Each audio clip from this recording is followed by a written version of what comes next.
যেই আল্লাহর বান্দা বান্দি জমিনের ভিতরে ধানের বীজ রোপণ করে, আল্লাহু আকবার, সুবহানাল্লাহ, আল্লাহু আকবার, আল্লাহ জিকির করে লা ইলাহা ইল্লাল্লাহ, ওই আল্লাহর বান্দা বান্দি যখন ঘুমের ঘরে থাকে তখন ঘুমের ঘরেও ডাক দিয়ে ওঠে আল্লাহ আল্লাহ আল্লাহ। আমার আম্মাজানের কথা মনে পড়ছে, আল্লাহু আকবার। দুপুরে আমাকে খানা দানা খাওয়াইছে, এরপরে পান খাই, নিজের হাতে পান বানাইছে, আমাকে পান দিছে, আমি খাইছি। খাওয়ার পরে বাহিরে চলে আসছি। আহারে মাগরিবের নামাজ আমি জামাতে নামাজ পড়াইলাম, ইমামতি চরণে বসে। এর ভিতরে আমার মেজো মেয়েটা দৌড়ে গেছে, আব্বা দাদু পড়িয়ে গেছে। আমি দৌড়ে গেলাম, যাওয়ার পর দেখি আল্লাহর বান্দির হুশ নাই, অর্থাৎ ব্রেনের রক ছিঁড়ে গেছে, ব্রেন স্টপ। আমরা ধৈর্য খাটের মধ্যে উঠেই স্ট্রাকচারে কান্দে দিচ্ছি, ওদিকে কিন্তু রক ছিঁড়ে গেছে, হুশ নাই। ওদিকে জবান থেকে পরিষ্কার বের হইতেছে লা ইলাহা ইল্লাল্লাহ। বরিশাল পর্যন্ত নিয়ে গেলাম স্পিড বোট, ওই মাওলার নাম বের হইতেছে, যে কালিমা বের হইতেছে। যখন উঠাইলাম বন্ধ, আর কোনোদিন আসে না। যেই আল্লাহর বান্দা বান্দি জমিনের ভিতরে ধানের বীজ রোপণ করে, আল্লাহু আকবার, সুবহানাল্লাহ, আল্লাহু আকবার, আল্লাহ জিকির করে লা ইলাহা ইল্লাল্লাহ, ওই আল্লাহর বান্দা বান্দি যখন ঘুমের ঘরে থাকে তখন ঘুমের ঘরেও ডাক দিয়ে ওঠে আল্লাহ আল্লাহ আল্লাহ। আল্লাহ রাব্বুল আলামিন বলেন, এক শ্রেণীর কুম বান্দা বান্দি দুনিয়ার মধ্যে আছে যারা আমার আযাব গজবের ভয়, আমার জাহান্নামের ভয়, আরে আমার ভয়, ওদের শরীরের চামড়া থর থর কইরা কাঁপতে থাকে, আর ওদের কলব বিচলিত হইয়া কাঁপতে থাকে। ওই আল্লাহর বান্দি থর থর করে কাঁপে, আল্লাহর বান্দার ভিতরে আল্লাহর ভয় পয়দা হয়ে গেল। আল্লাহর বান্দা বলে, আমার মালিক, আমার চেয়ে নেমো খারাপ দ্বিতীয় তো আর দুনিয়ায় কেউ থাকতে পারে না। তুমি আমাকে এত সম্পদ দান করলা, তুমি এত আমাকে সম্পদ অট্টলিকে তুমি দান করলা। ওরে আমার মালিক, তোমার এই গরিব বেচারি বাচ্চারা খাইতে পারে না, মরণাপন্ন, এরপরও তোমাকে ভুলে নাই। আর আমাকে এত সম্পদ, এত আরাম দিল, তারপর আমি এত বড় নেমো খারাপ, আমি তোমাকে ভুলে গেলাম। এই আল্লাহর বান্দা তওবা কইরা, খালেস তওবা কইরা গুনার থেকে ফিরে আসছে। কার ভয়? তখন আমি দেখলাম একটা আমার মাওলার মাখলুক কুকুর, ও মালিকের এত স্মরণ করে, এত মালিকের শ্রদ্ধা করে। আর আমি আশরাফুল মাখলুকাত মানুষ, আমি আমার মালিকের সমস্ত নেয়ামত ভোগ করলাম। এ কবরের যাত্রীরা, আদমিয়া দাদা ইবা জব মুসলমান কর দাই, আয় খোদা করবা সওয়াব ইহসাব আর ইহসা কর দাই। আমার মালিকের কত দয়া, আমার মালিকের তোমার আমার উপরে কত মায়া। একটু চক্ষু বন্ধ করো, নিরিবিলি একটু মোরাকাবা করো। আমার তো একটা রুহু, হিন্দুর বাচ্চারও তো একটা রুহু, আমার একটা রুহু, খ্রিস্টানের বাচ্চারও তো একটা রুহু, অন্য অন্য সব জাতিদেরও তো একটা রুহু। আমার মালিকের কাছে আমরা কেউ দরখাস্ত করি নাই, আমার মালিক দয়া মায়া করে আপনি আমার রুহকে মুসলমানের ঘরে দান করেন। এরকম দরখাস্ত কে কে করছিলেন? আমার মালিক ইচ্ছা করলে তোমার আমার রুহকে হিন্দুর ঘরে দিতে পারতো কি পারতো না? খ্রিস্টানের ঘরে দিতে পারতো কি পারতো না? তখন তুমি জন্ম হইতে একটা হিন্দুর বাচ্চা হইয়া, খ্রিস্টানের বাচ্চা হইয়া, আমার মালিক দয়া মায়া কইরা তোমার আমার রুহকে মুসলমানের ঘরে দান করলো। এখন তুমি পরিচয় দাও আমি আব্দুল করিম, আমি পরিচয় দিই আমি রেজাউল করিম বাজার। আরে এখন আমি মুসলমান। এ মুসলমান বাবারা, এ পর্দার আড়ালের মা বোনেরা, আজকে মুসলমানের ঘরে জন্মগ্রহণ কইরা খোদা রাখাস্তা কিয়ামতের ময়দানে যদি জাহান্নামের শিকল হাতে পায় লাগে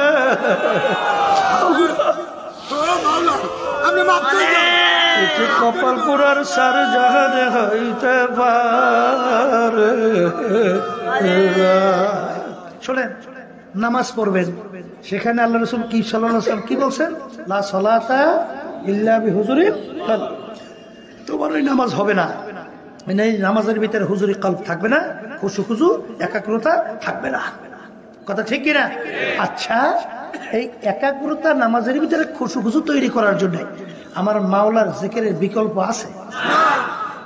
বলতে পারেন চালাক, কিন্তু চালাকি করে নিজের ধ্বংস ছাড়া বিকল্প নাই, কোনো বিকল্প নাই ধ্বংস ছাড়া। আমি বলে দিই, শুনে রাখেন, কারণ আল্লাহ রাব্বুল আলামিন কোরআন কারীমের মধ্যে কি বলছেন? ওয়া যাকারা ইসমা রাব্বিহি ফাসাল্লা। তোমরা আগে আমার নামের জিকির করো, তারপরে নামাজ আদায় করো। এখানে আল্লাহ কি হুকুম করছে? আগে তার নামের জিকির, এরপরে নামাজ। কথা বোঝেন? এখন আল্লাহর নাম কি? বলেন আল্লাহ আল্লাহ আল্লাহ আল্লাহ আল্লাহ আল্লাহ আল্লাহ আল্লাহ আল্লাহ আল্লাহ আল্লাহ আল্লাহ আল্লাহ। এই আল্লাহর নামের জিকির করার পরে যখন আল্লাহর বান্দাবান্দি নামাজে দাঁড়া হয়, তখন কার স্মরণ? ওই দেখেন, আপনারাই বলতে আছেন আল্লাহ স্মরণ, আমি কিন্তু বলি নাই। কার স্মরণ? জিকির করিয়ে আসলেন আল্লাহ। নামাজে যখন দাঁড় হয় তখন স্মরণ কার?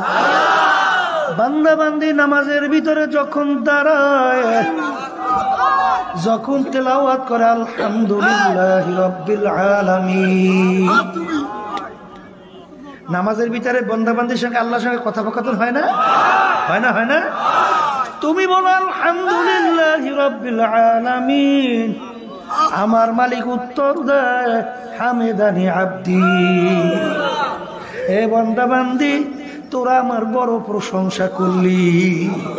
সুবহানাল্লাহ বলেন না? আমি বলি আর রহমানির রহিম, আমার মালিক উত্তর দেয় সাদাকানি আব্দি। হে বান্দাবান্দি, তুই তো সত্যই বলছো, আমি আসলেই তো রহমানুর রহিম। সুবহানাল্লাহ। লা তাখুযুহু সিনাতুন ওয়ালা নাওম, আমার মালিকের ঘুমও নাই, আমার মালিকের ঝিমানিও নাই। আমার মালিক কেন ঘুমায় না, কেন তার তন্দ্রাও নাই? আমার মালিক তার দয়া মায়ার কারণে আমার মালিক ঘুমাইতে পারে না।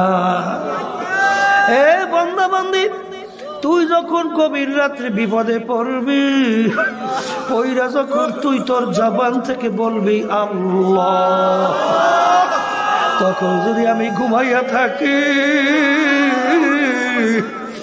তখন তোর ডাকে কে সাড়া দিবে? লা তাখুযুহু সিনাতুন ওয়ালা নাওম, আমার মালিকের ঘুমও নাই, আমার মালিকের জীবনীও নাই। এ বান্দাবান্দি, তুই যখন তোর মায়ের পেট থেকে দুনিয়াতে আসলি, তোর মা তোকে প্রসব করলো, তোর মাও দুর্বল, তুইও দুর্বল। মা তোর কোলের পাশে নিয়ে তোকে নিয়ে ঘুমাইয়া আছে। ঘুমের ঘরে মানুষ আধা মরা, ঘুমের ঘরে হাত এদিকে ওদিকে পইরা যায় কি যায় না? মানুষ এদিকে ওদিকে ঘোরে না? ঘোরে না? ঘোরে ঘোরে ঘোরে। এই নিয়ম কি? নিয়ম তো ওই বাচ্চা মায়ের পেটের নিচে, পিঠের নিচে পইরে তো সেপটা হয়ে যাওয়ার কথা। কথা বলে না? মনে করছেন এরকম ঘটনা ঘটে না? দুই একটা মালিক মাঝে মাঝে দেখায় যে তুই স্বাভাবিক বড় হও নাই, আমার কুদরাতে বড় হইস। এরকম অনেক বাচ্চা মায়ের পিঠের নিচে বইরা চ্যাপ্টা হয়ে মারা গেছে। আল্লাহ দেখাইছে এটা স্বাভাবিক না। তোর মায়ের হাত কারা তোর মুখে পইরা গেল, তোর শক্তিও নাই, তোর মার হাতখানা তুই মুখ থেকে সরাবি, তুই বলতেও পারো না মা গো হাত নিয়ে যান আমার কিন্তু শ্বাস বন্ধ হয়, তুই সরাইতেও পারো না, বলতেও পারো না।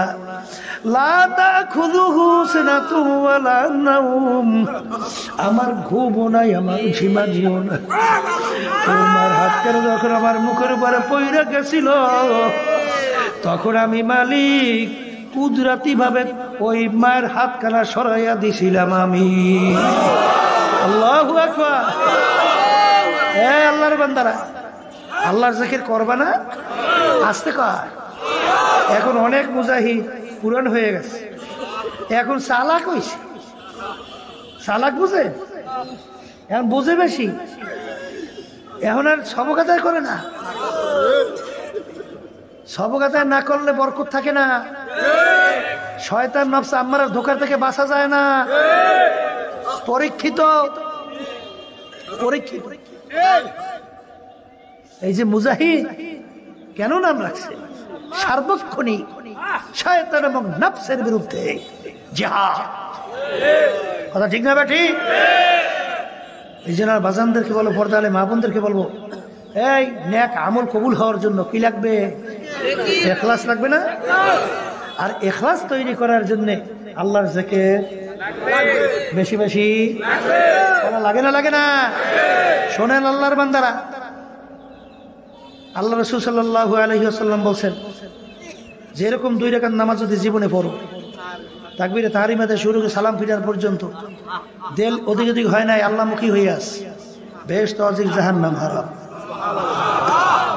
এরকম 2 রাকাত নামাজ তৈরি করার জন্য দিল তৈরি করা লাগে না? আসতে কয় দিন দিল তৈরি করা লাগে না? এই দিল তৈরি করার জন্যই মহা ঔষধ আল্লাহর জিকির। আল্লাহু আকবার। শোনেন, লোকমান হাকিম নাম শুনছেন? রহমতুল্লাহি আলাইহি। আচ্ছা, তাকে একজন জিজ্ঞেস করে, হযরত এত বেশি আপনি আল্লাহর জিকির কিভাবে করেন? শিখলেন কোথায়? শিখেই লোক বলতেছে, আমি কুকুর থেকে শিখছি। কার থেকে? কলে হুজুর তা কেমন? কলে কুকুর আমাদের অনেকের বাড়িতে আছে না? আচ্ছা, কুকুরকে আমরা কোনো ভালো জিনিসের ভাগ দিই? ওই ময়লা চলে ভালাই দিয়ে ওই তোকেই ভোগে খায়, আবার অনেক সময় মাইরও খায়। পিজারে টেকতে না পাই যে ঘর থেকে বাইরেই যায়, কিন্তু নেমো খারামি করে, আবার ঘুরে মালিকের পায়, আবার ঘুরে মালিকের পায়। ওই দেখছি অনেক কুকুর যেই মালিক পালে এই ধরিয়ে লাইক খায়, ওইরকম দেখছেন? আল্লাহু আকবার। এই মালিক সুখে দুঃখে কোন সময় মালিককে বলে না, পিডেন খাইও বলে না, সুখেও বলে না। তখন আমি দেখলাম একটা আমার মাওলার মাখলুক কুকুর, ও মালিকের এত স্মরণ করে, এত মালিকের শ্রদ্ধা করে, আর আমি আশরাফুল মাখলুকাত মানুষ, আমি আমার মালিকের সমস্ত নেয়ামত ভোগ করলাম। এ কবরের যাত্রীরা আদমিয়া দাদা ইবা সব মুসলমা কর দাই, আয় খোদা করবা সওয়াব ইহসাব আর ইহসা কর দাই। আমার মালিকের কত দয়া, আমার মালিকের তোমার আমার উপরে কত মায়া। একটু চক্ষু বন্ধ করো, নিরিবিলি একটু মুরাকাবা করো। আমার তো একটা রুহু, হিন্দুর বাচ্চারও তো একটা রুহু, আমার একটা রুহু, খ্রিস্টানের বাচ্চারও তো একটা রুহু, অন্য অন্য সব জাতিদেরও তো একটা রুহু। আমার মালিকের কাছে আমরা কেউ দরখাস্ত করি নাই, আমার মালিক দয়া মায়া করে আপনি আমার রুহকে মুসলমানের ঘরে দান করেন। এরকম দরখাস্ত কে কে করছিলেন? করছেন? জোরে খান করছেন? আমার মালিক ইচ্ছা করলে তোমার আমার রুহকে হিন্দুর ঘরে দিতে পারতো কি পারতো না? খ্রিস্টানের ঘরে দিতে পারতো কি পারতো না? তখন তুমি জন্ম হইতে একটা হিন্দুর বাচ্চা হইয়া, খ্রিস্টানের বাচ্চা হইয়া, আমার মালিক দয়া মায়া কইরা তোমার আমার রুহকে মুসলমানের ঘরে দান করলো। এখন তুমি পরিচয় দাও আমি আব্দুল করিম, আমি পরিচয় দিই আমি রেজাউল করিম। বাজার আরে এখন আমি মুসলমান, এ মুসলমান বাবারা, এ পর্দার আড়ালের মা বোনেরা, আজকে মুসলমানের ঘরে জন্মগ্রহণ কইরা খোদা রাখাস্তা কিয়ামতের ময়দানে যদি জাহান্নামের শিকল হাতে পায় লাগে,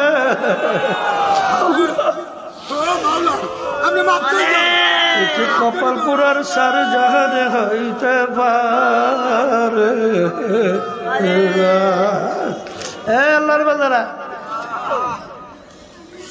এই জন্য তো আমার মালিক বলেন ইন্নাল ইনসানা লিরাব্বিহি লাকানুদ, মানুষ বড় নেমো খারাপ, মানুষ বড় নেমো খারাপ। এই নেমো খারাপ কারে কয় বোঝেন না? এই খাইয়ে লইয়া এইবার প্লেটে ময়লা করিও থইয়া যায়, ওইটার নাম কি নেমো খারাপ, ওইটার নাম কি নেমো খারাপ। এই আল্লাহর বান্দারা, তুমি আর আমি দুনিয়ায় বাইসে আছি, সমস্ত নেয়ামত প্রতিটা ক্ষেত্রে কার? চক্ষু নেয়ামত কার? হাত নেয়ামত কার? জবান দিয়ে কথা বলি নেয়ামত কার? এই হাত পাও দিয়ে হাঁটি চলি নেয়ামত কার? হ্যাঁ হে বুঝদা, টের তো পাও না, সব মাগনা পাইছো তো, এই জন্য মূল্য নাই। যার চক্ষু নাই সে বোঝে চোখের কি মূল্য, যার জবান নাই সে বোঝে যে কথা বলার নেয়ামত কত মূল্য, যার হাত নাই পাও নাই সে বোঝে হাত পায়ের কত মূল্য। এক আল্লাহর বান্দা মসজিদের ভিতরে যাই কান্দে আর বলে মালিক আমাকে এত গরিব তুমি বানাইছো, একজোড়া জুতাও কেনার তৌফিক দাও নাই, আফসোস করে কান্দে। মসজিদ থেকে বের হইল, বের হইয়া দেখে মসজিদের দরওয়াজায় এক আল্লাহর বান্দা পেয়ালা হাতে মানুষের কাছে পয়সা চায়। ওর দুইটা পাউই আমার মাওলা দেয় না, কি দেয় না? আতুর মানুষ। ওই আল্লাহর বান্দা দুই চোখের পানি ফালায় কান্দে আর বলে আমার মালিক, আমার চেন্নে মুখারাম দ্বিতীয়বার দুনিয়ায় থাকতে পারে না, তুমি আমাকে পয়সা দাও নাই, এর জন্য আমি আফসোসে কানলাম, কিন্তু তোমার এই বান্দাকে তুমি তো দুইটা নেয়ামত পাওই দাও নাই। এই হাদিসের মধ্যে আছে বনি ইসরাইলের ঘটনা, 1000 বছর ইবাদত করছে, দিনে রোজা রাখছে, আল্লাহকে ডাকছে, রাতে তাহাজ্জুদের ভিতরে থেকে আল্লাহকে ডাকছে। এরকম 1000 বছর ইবাদত করার পরে মনের ভিতরে একটু আশা হয় না এর মাধ্যমে জান্নাতে যাইতে পারবো? আসতে পারে বান্দা তো এরকম খেয়াল এসে গেছে। হাদিসের ভিতরে ঘটনা, আল্লাহ রাব্বুল আলামিন কিয়ামতের ময়দান জাহান্নামের পাশ, এই জাহান্নামের কিনারে যেখানে আগুন ধরাবে সেখানে নিয়ে বান্দাকে দাঁড় করবে। এই আগুনের ধাপ শরীরের ভিতরে পৌঁছতে পৌঁছতে কলিজা শুকাইয়া পানির জন্য চিৎকার করবে। আমার মালিক বলে ফেরেশতারা পানি নিয়ে বান্দার কাছে যাও। বান্দা যখন পানি চাবে বিনামূল্যে পানি দেবা না, মূল্য কি? 1000 বছর ইবাদত করছে, সমস্ত সব যদি তোমাকে 1 গ্লাস পানির বিনিময় দেয়, এরপরে 1 গ্লাস পানি পান করাও। বুঝছে ঘটনাটা? বুঝছে ঠিক ঘটনা তাই। বান্দাকে দাঁড় করবে, জাহান্নামের আগুন জ্বালাইবে পাশে, আগুনের ধাপ পৌঁছতে পৌঁছতে কলিজা কি? এই গরমের দিন রোজা রাখছেন যারা, খেতে কামারে কাজ করার পরে মাগরিবের আগে আগে কি মনে হয়? মনে হয় যেন 2, 4, 5, 10 পুষ্কুনির পানি খাইলেও মানে 30 না মেটবে না, কথা ঠিক? এই পানি বেশি লাগলে বোঝা যায় কেমন লাগে। এখন তো মাগনা বানতো, টের পাইবেন কেমন? এখন ফিলিস্তিনের মুসলমানরা পৌঁছে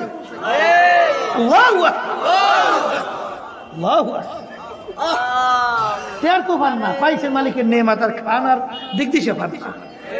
এই যখন আল্লাহর বান্দাকে দাঁড় করবে, যখন বান্দা চিৎকার মারবে পানি, ফেরেশতা পাশে পানি নিয়ে যখন যাবে, ভাই আমাকে একটু পানি পান করান, বিনামূল্যে পানি দেই না, কোথায় মূল্য? 1000 বছর ইবাদত করছেন, সব যদি দিতে পারেন 1 গ্লাস পানি বিনিময়।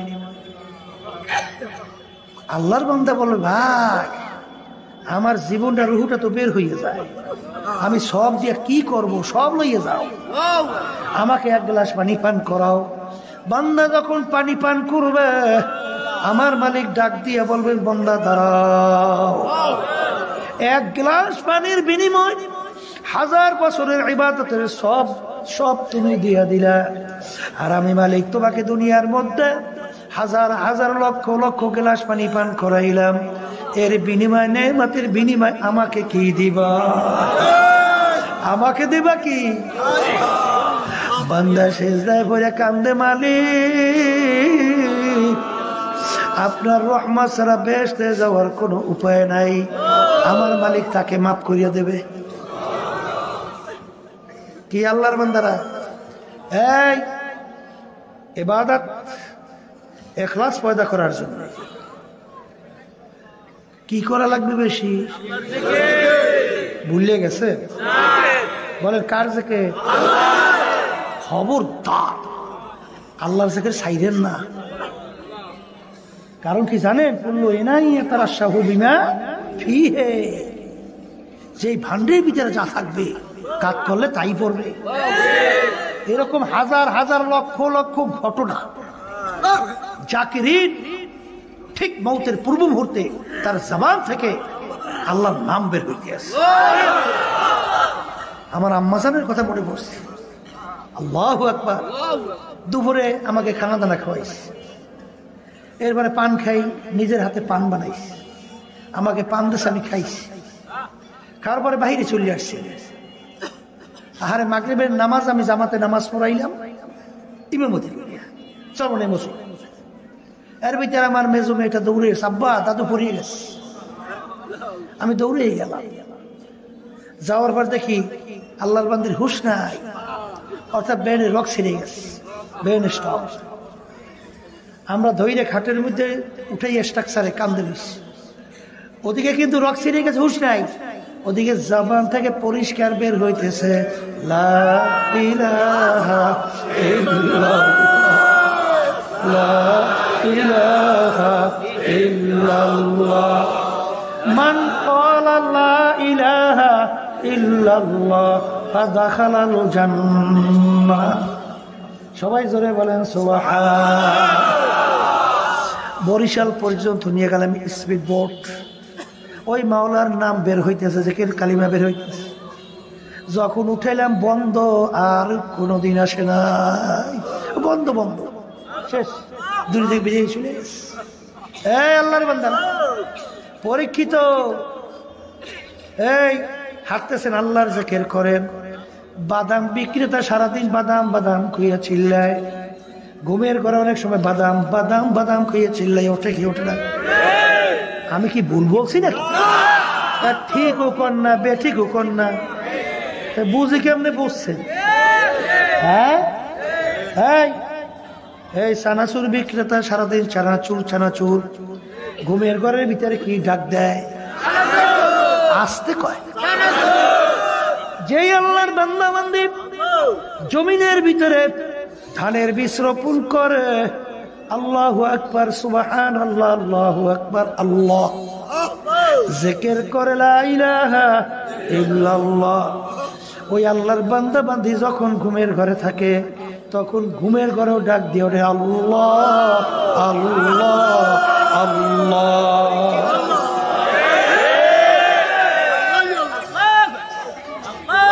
আমাকে অনেকে পছন্দ করেন না,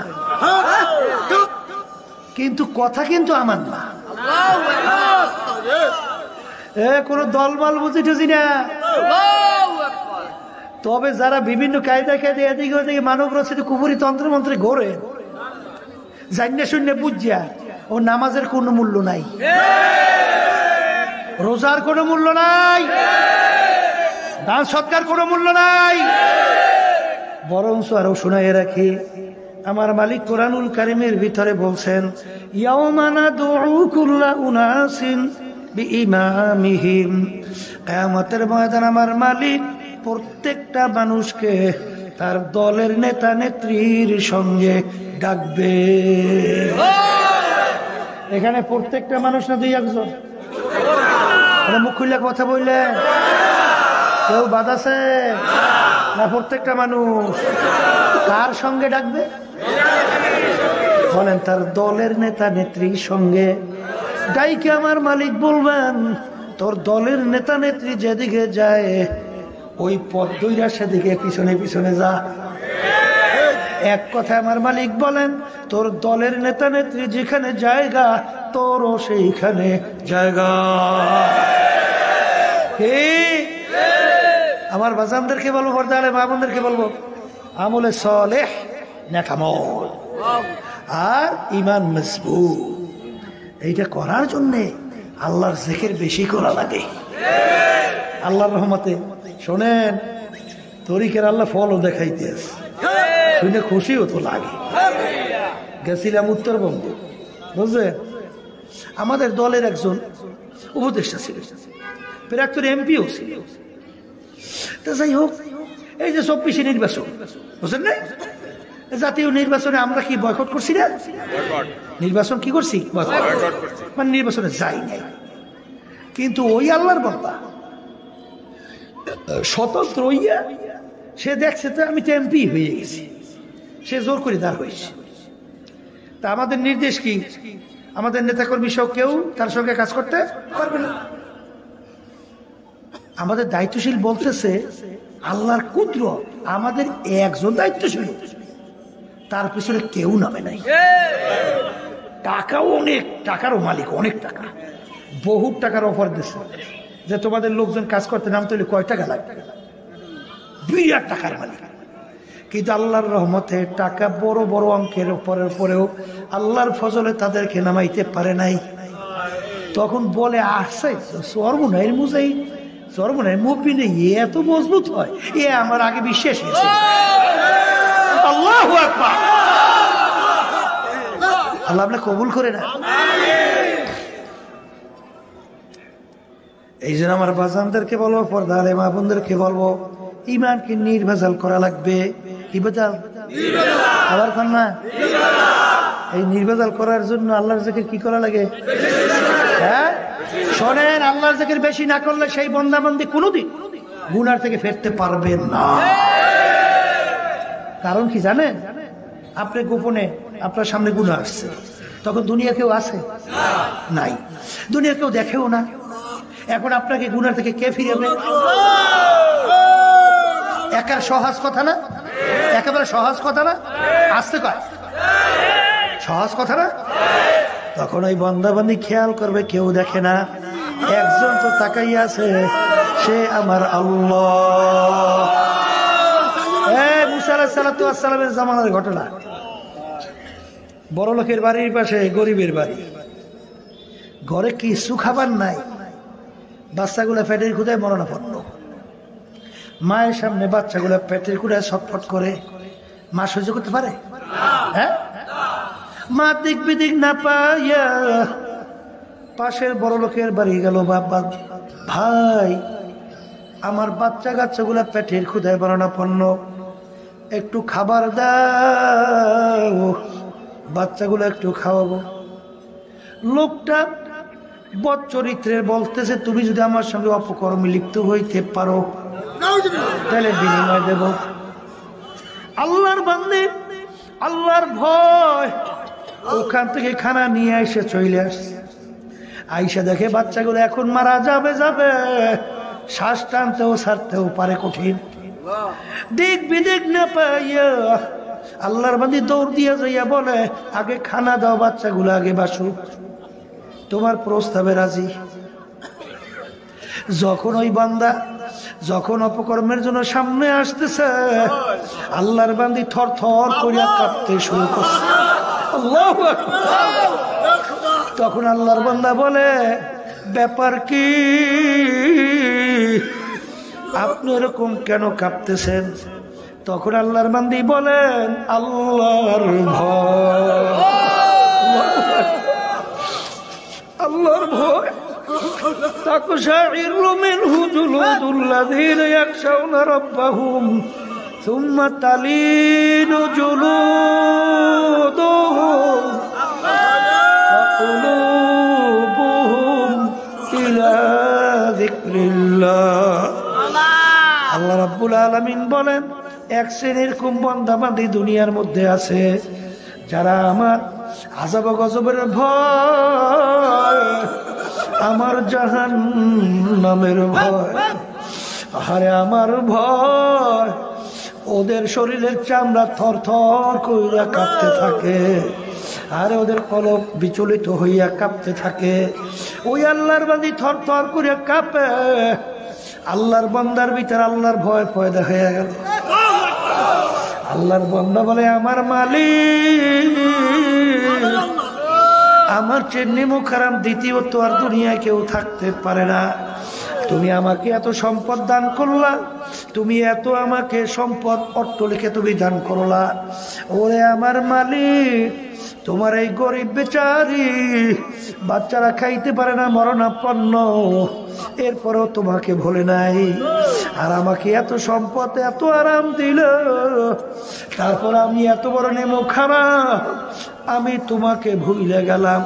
এই আল্লাহর বান্দা তওবা কইরা, খালেস তওবা কইরা গুনার থেকে ফিরে আসছে। কার ভয়? কার ভয়? কার ভয়? কার ভয়? আল্লাহর ভয়, আল্লাহ স্মরণ ছাড়া কোন বান্দা বান্দি গুনার থেকে ফিরতে পারে? হ্যাঁ, পারে পারে পারে। এই আল্লাহর বান্দা ফিরে আসলো। আল্লাহ রাব্বুল আলামিন জামানার নবী মূসা আলাইহিস সালাতু ওয়াস সালাম তার কাছে ওহী পাঠায়, মূসা যাও অমুক বান্দাকে সুসংবাদ আমার পক্ষ থেকে দাও, আমি ওর জীবনে সব গুনাহ মাফ করে দিছি। আল্লাহু আকবার। মূসা আলাইহিস সালাতু ওয়াস সালাম আশ্চর্য হয়ে গেছে, এমন আমার বান্দা, আমার উম্মতদের মধ্যে এরকম উম্মত যার ব্যাপারে আমার মাওলা খুশি হয়ে আমাকে পাঠায় তার কাছে সুসংবাদের জন্য, কে সেই বান্দা? মূসা আলাইহিস সালাম চলে আসছে, আয়েশা জিজ্ঞেস করে, ভাই ব্যাপার কি, তুমি এমন কি আমল করলা যেই আমলের কারণে আমার মালিক খুশি হইয়া সুসংবাদ দিয়ে আমাকে পাঠাইছে, তোমার জীবনের সব গুনাহ মাফ? কি আমল করছো? তখন আল্লাহর বান্দা ঘটনা খুইলা বলল। তখন মূসা আলাইহিস সালাতু ওয়াস সালাম বলে, আল্লাহু আকবার। কোরআন কারীমের ভিতরে আল্লাহ রাব্বুল আলামিন বলছেন, ওয়া নাহান নাফসা আনিল হাওয়া ফা ইন্নাল জান্নাতা হিয়াল মাওয়া। যে আল্লাহর বান্দা বান্দি আমার মালিকের স্মরণ কইরা ভয়ের কারণে জাহান্নামের আযাব গজবের ভয়তে নিজেকে জাহান্নামের আগুন থেকে ফিরাবে, গুনার থেকে ফিরিয়ে রাখবে, তার জন্য আমি ঠিকানা ঘোষণা করলাম বেহেশত। সুবহানাল্লাহ। এই জন্য আমার বাজানদেরকে বলবো, এই কি কইছিলাম, শত্রু কয় প্রকার? একটা কইছে কি, মানুষ শয়তান। আর একটা কি বলছি? আর একটা শত্রু কইছিলাম না, নফস আম্মারা। কথা ঠিক না? ঠিক। এখন এর থেকে বাঁচা লাগে? আসতে কয় বাঁচতে হইলে মুজাহাদা করা লাগবে না? কি করা লাগবে? এই মুজাহাদা কাকে বলে? সলমানের তরিকার মূল উদ্দেশ্য দুইটা। কয়টা বলেন?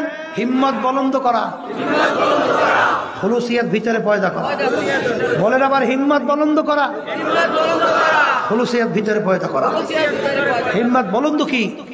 অমুকে পারে, আমি কেন পারবো না? আল্লাহু আকবার। অমুকে পারে, আমি কেন পারবো না? এই হিম্মত বুলন্দ।